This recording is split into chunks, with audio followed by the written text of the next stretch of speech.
E não é que deu o jogo 7, um jogo onde o Miami venceu o Boston sem grandes dificuldades, mas depois desse 103,84, você viu pelo menos para a equipe de Miami se cansar. E vamos ver como vão ser os jogos contra o Denver nessa grande final da NBA nesse ano de 2023. A vitória do Miami mostrou que o time do Miami é realmente melhor. E nós estamos aqui pela Trauma Center, pela Endoclean, para falar um pouquinho sobre lesões, sobre como funciona o mundo dentro de um departamento médico. E esse jogo de ontem foi especialmente mais fácil para o Miami, porque logo no primeiro momento, um dos principais jogadores do Boston, Tatum, sofreu esse entorse de tornozelo. E aí você percebe como o basquete é um esporte que dá margem a uma complicação muito grande. O atleta, ao fazer o seu pouso, ele caiu em cima do tornozelo de Vincent, do Miami, terminou torcendo um tornozelo, sentindo dor por todo o jogo, mas jogou mesmo assim. Mas nós viemos aqui hoje para falar sobre os lesionados do Boston Celtics e do Miami Heat que não jogaram essas partidas, e nessa nossa tentativa de trazer para vocês algo parecido no dia a dia, nós vamos nos utilizando de pessoas famosas, de atletas, para que, quem sabe, você tenha essa lesão, saiba como lidar com essa situação. Vamos começar por Danilo Gallinari, o italiano do Boston Celtics, que, para sua infelicidade, teve uma lesão num jogo do Campeonato Europeu contra a Geórgia. E esse vídeo precisa ser visto 1 milhão de vezes para você conseguir perceber a lesão do atleta. Nós estamos acostumados com uma lesão do cruzado anterior, naquele mecanismo mais clássico, onde o pé está preso e você tem uma torção do joelho. Mas se você for perceber nesse caso do Gallinari, isso não acontece, ele praticamente se machuca sozinho. Então, nessa sequência, olha como o joelho do atleta ele dobra, ele é jogado para dentro. Isso, com um corpo de 2,8 metros, foi o suficiente para fazer com que esse ligamento se rompesse. O atleta, o italiano, foi submetido a tratamento cirúrgico, já tenta voltar aos poucos, o prazo é relativamente longo.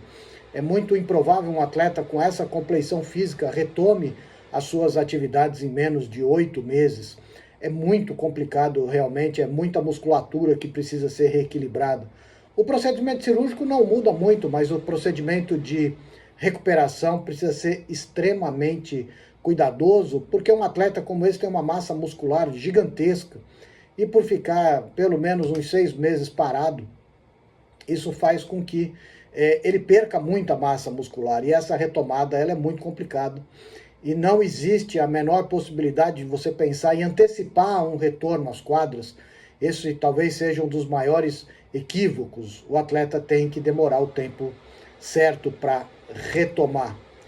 E nessa linha de lesões pouco prováveis, o atleta Tyler Herro também ficou afastado dessas finais da conferência por uma lesão que você procura e praticamente não acha. O Tyler Herro quebrou o terceiro e o quarto metacarpo da mão nessa jogada, uma jogada contra o Milwaukee. Então ele de branco foi tentar buscar a bola, não tem um ângulo muito favorável para isso, mas foi nesse movimento que o atleta quebrou a sua mão. Então, se a gente vai tentando buscar aqui no quadro a quadro, dá para perceber que ele estica a mão e bate ali, provavelmente no antebraço do atleta do Milwaukee. Deve ter feito aí uma força de uma apreensão, uma hiperextensão, alguma coisa nesse sentido. O punho deve ter sido voltado para trás, e nesse mecanismo teve a fratura dos terceiro e quarto metacarpos da mão. Né? Não foi identificada a radiografia do atleta na internet, mas aí a gente pegou essa imagem só para você ter uma ideia do que poderia ter acontecido. Insisto, não é a fratura do atleta, mas nesse caso é relativamente simples você perceber aí, como num jogo de 7 erros, que o terceiro e quarto metacarpos eles estão quebrados. O tipo de tratamento, da mesma maneira, não foi encontrado, não foi citado pela imprensa, mas o mais provável é que tenha sido colocado placas, parafusos, alguma coisa semelhante ao que está nesse esqueminha da foto. O tratamento é basicamente cirúrgico em atletas profissionais, a depender do desvio e a depender, se você for um atleta recreativo ou uma fratura nem tão grave, pode-se optar pelo tratamento conservador com gesso. O tempo de mobilização ele é geralmente em 45 dias e espera-se que com o passar dessa consolidação o atleta consiga retomar aí a sua atividade o mais rápido possível. Nós, os normais, esperamos uma recuperação em torno de 60 dias, 90 dias para você estar jogando seu basquete sem grandes problemas.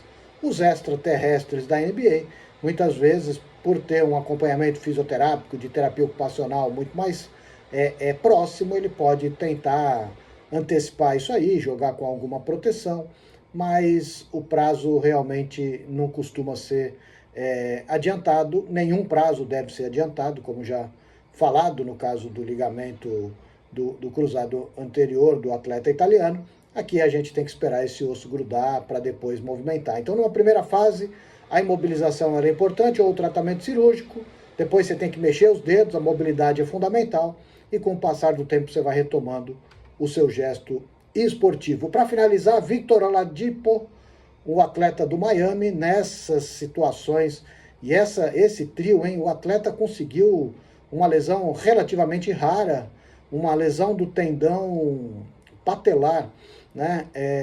Quando se fala em joelho, geralmente nós esperamos alguma coisa do quadro como ligamentar, mas não, no quadro dele foi uma lesão do ligamento patelar, o mesmo que o Ronaldo Fenômeno teve há alguns anos. Então, também, da mesma maneira, no movimento de explosão, sem grandes contatos, sem grandes situações que tivesse fazendo a promoção desse tendão rasgar, terminou acontecendo. E aqui é interessante no método de imagem, para você imaginar e entender como é que é fácil para quem entende, né? Essa linha mais escura, que tem essas duas setas brancas, é o tendão, o ligamento patelar, né? Então você percebe que ele está ligando lá em cima a patela, lá embaixo a tíbia. Esse seria o que nós esperamos num quadro de normalidade. E aí uma ressonância, mais uma vez insisto, não é a do atleta, é imagem para que você perceba que o ligamento foi embora, não tem absolutamente nada aí, o tratamento cirurgicamente obrigatório.